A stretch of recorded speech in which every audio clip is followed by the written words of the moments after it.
The first segment we're going to cover today in Module 4 is going to be a combination of a couple of things. Lower body pivot, the mechanics of what the lower body does, the legs, the hips, the knees, the feet, the ankles, along with lateral weight shift concept in the golf swing. So the first thing I want to talk about is a big believer, a strong proponent in the notion of a lower body stability platform. And that means far and away the most important job of your lower body, which are your hips, knees, legs, feet, ankles, is to provide a stability platform from which your upper body, your belly muscles, your core, and your upper torso, shoulder girdle especially, can rotate, can spin in a vortex shape, right, like a tornado, fast, because that's your primary motor. Your upper body pivot is your primary motor. That creates most of your club head speed. So when you can rotate your torso quickly,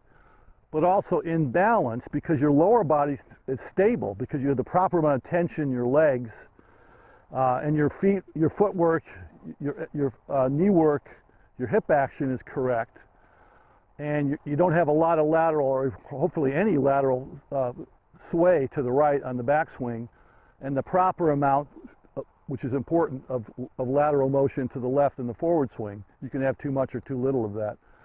You're more likely to stay in good balance. And one reason I call my company Balance Point is because I believe that of all the physical fundamentals, the most influence on your golf shot is balance. So now part of this lower body stability platform is setting up properly with the proper postural braces, lower body brace, mid body brace, upper body brace. So that is all part of Module 1.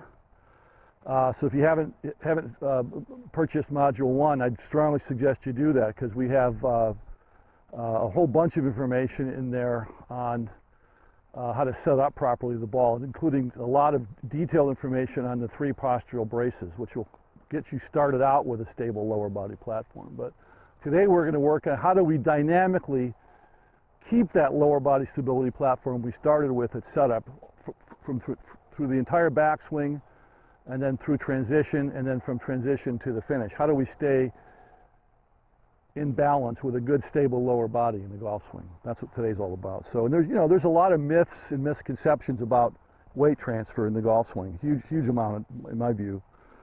When I was a kid growing up in the 50s and early 60s in golf, pretty much everybody taught that you were supposed to move your lower body, not just your lower, upper body too. You were supposed to actually go like this. This is what we were taught to do, go like this. I used to practice this when I was a kid. Well, you can't do it and stay in balance. Again, if you have to have a little teeny bit of lateral motion, most tour pros, in fact, do have a little bit. They have about an inch of lateral movement of their sternum to the right, along with their head, maybe up to 2 inches. And the same thing with their hips. Their hips can stay centered. They can move an inch or 2 to the right. They can even move an inch or 2 to the left. It's okay. But basically, they stay more or less centered. It isn't necessary to stay 100% perfectly centered. That was the mistake, in my opinion, of the original version of the well-known stack and tilt system. They took a good concept, and I think they over-exaggerated it. And it actually ended up causing some issues for some people who tried to use it. But the overall concept of a somewhat or mostly centered pivot is part of my model. And so that would look something like this. This would be a mostly centered pivot. It's okay if, again, if a little bit of motion that way. This would be too much.